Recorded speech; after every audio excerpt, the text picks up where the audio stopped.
I'm James Williams with Discovery News.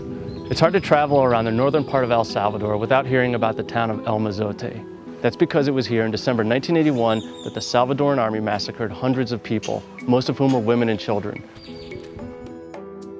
The sole survivor of the massacre at the hands of government troops has just died, but El Mozote and its memories live on.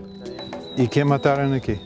Mujeres. This is one of the houses where they killed the women. They herded the women into and killed them. This year marks the 15th anniversary of the signing of the peace treaty between El Salvador's right-wing anti-communist government and a confederation of leftist guerrilla organizations called the FMLN. Just over 25 years ago, the U.S.-funded Salvadoran Army's Atla Battalion swept through the mountainous northern region of the country as part of an anti-guerrilla campaign. Sister Ann Griffin has been intimately involved with the residents of El Mozote for half a decade. She says that when the battalion reached the small hamlet of El Mozote, the village was packed with residents who had chosen not to flee, as well as people from the countryside looking for a safe haven. Since the town wasn't allied with the government or the FMLN, community leaders had received assurances from the army that the people there would be safe.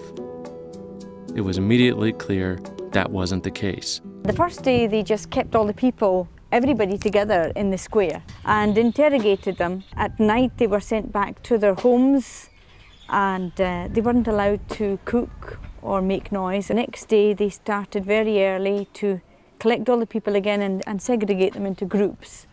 The men were taken away and murdered. It was quite bloody. Some of them they decapitated and tortured. And then they went and found the women that they liked and the young girls, and they took them up the hill here and they raped them and tortured them.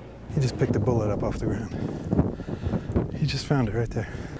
M16. It's M16. Next, all the women were taken away in groups and gunned down. All but one. Rufina Amaya managed to survive. She was the only townsperson to live through the massacre. I had scheduled an interview with Rufina in El Mozote to hear her story, but the night before our interview, I found out she was headed to the hospital after showing signs of a stroke. On the day of the massacre, Rufina ducked away from her captors as her group approached the house where the killing was taking place. This is part of the old house.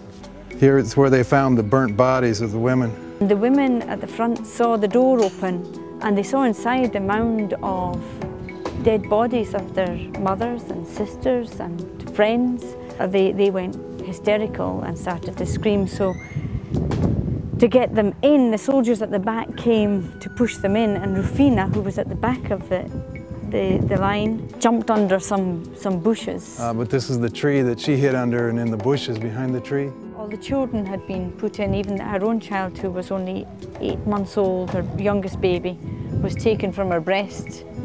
And they were put inside the church.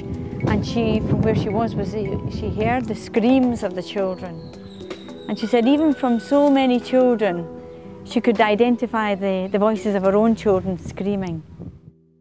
Claudia Bernardi first came to El Salvador to assist the Argentine forensic anthropology team that was commissioned by the United Nations to investigate the massacre after the Civil War ended in 1992. She has since opened an art school in a nearby town. This is the place that Claudia investigated with a team from Argentina. There are 136 children, 5 teenagers and 2 adults, one of whom, by the way, was skeleton number 33, who was located right there in that angle of the southwest wall, and it belonged to a woman who at the time of death was pregnant in the 3rd trimester of pregnancy. After the massacre, the town was destroyed.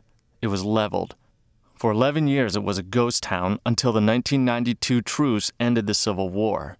At that point, those who had fled before the massacre came home. They came back because they have no place else to go, although it was very, very frightening for many of them, and they felt there was a lot of ghosts here, and it was a very abandoned and derelict place. She says, little by little things move on, she said, and they have to learn to forgive. if they don't learn to forgive, how is God going to forgive them, whatever they did? And that they have to leave it in the hands of God to do justice to those who caused this. Today, El Mozote is a town very much alive with activity and signs of new life.